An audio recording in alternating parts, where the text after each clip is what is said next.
ಅದು ನಿಮಗೆ ಬಿಟ್ಟಿರೋದು. ಆದರೆ ಕರ್ನಾಟಕದಿಂದ ಆಯ್ಕೆ ಮಾಡುವಾಗ ಕನ್ನಡಿಗರನ್ನೇ ಆಯ್ಕೆ ಮಾಡಿ ಬೇರೆಯವ್ರನ್ನ ಯಾಕೆ ಆಯ್ಕೆ ಮಾಡಿ ಕಳಿಸ್ತೀರಿ?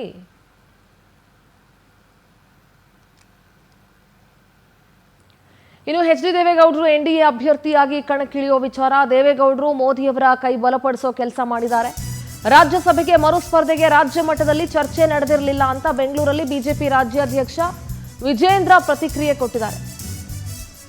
ರಾಜ್ಯಸಭೆಗೆ ಸ್ಪರ್ಧೆ ಮಾಡೋ ವಿಚಾರದಲ್ಲಿ ರಾಜ್ಯ ಮಟ್ಟದಲ್ಲಿ ಯಾವುದೇ ಚರ್ಚೆ ನಡೆದಿರಲಿಲ್ಲ ಅಂತ.